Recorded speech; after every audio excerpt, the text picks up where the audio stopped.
Opinion delayed polls. Secret Doha talks. Yunus wants to keep power at any cost. Nearly all men can stand adversity, but if you want to test a man's character, give him power. American politician Robert G. Ingersoll's 1883 quote about Abraham Lincoln today perfectly fits a man of much smaller stature.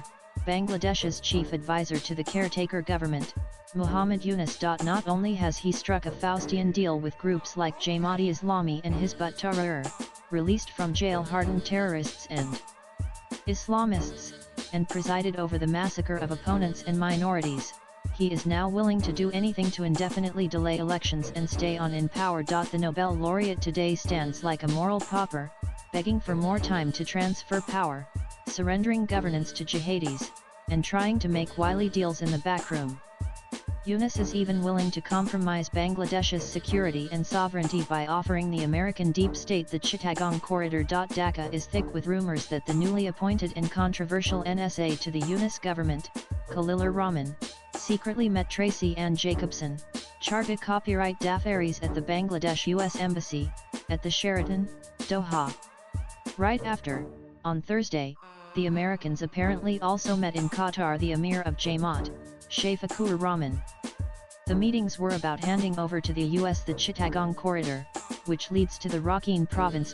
Yunus' grand play involves bringing together the Jamaat and students-led NCP, stalling elections, and keeping the BNP and the besieged Awami League out of power. To that end, he has announced elections in April 2026, pushing it back from the previously discussed December 2025. Bangladesh observers say the new April date could also be a hogwash because it coincides with the Islamic holy month of Ramzan, which gives Yunus an excuse to further delay or freeze it. Article 1233b of the Bangladesh Constitution stipulates that if Parliament is dissolved for any other reason before the end of its term, general elections must be held within 90 days after such dissolution. Moreover, Articles 584-573 provide that the Prime Minister and existing ministers continue to hold office until his or her successor has entered upon office if he or she resigns or ceases to hold office. However, there are no provisions that regulate the formation and running of an interim or caretaker government. It will become increasingly difficult for the Yunus government to continue enjoying power without electoral accountability. The Jamaat and other Islamist groups plan to extract a much bigger price by infiltrating every institution and Islamize full-scale in the name of reforms. Never mind, it is politically, constitutionally, and ethically fraught for an unelected interim government to implement major constitutional reforms without democratic legitimacy.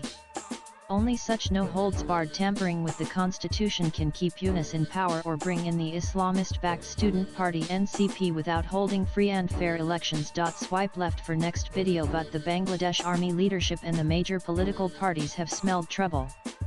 The BNP is likely to launch a mass agitation soon against the Yunus government's unaccountable self-extensions.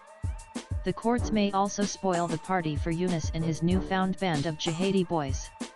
Bangladesh is staring at a fiery summer and a turbulent monsoon. Abhijit Majumdar is a senior journalist. Views expressed in the above piece are personal and solely those of the author. They do not necessarily reflect NEWS18's views. Latest blogs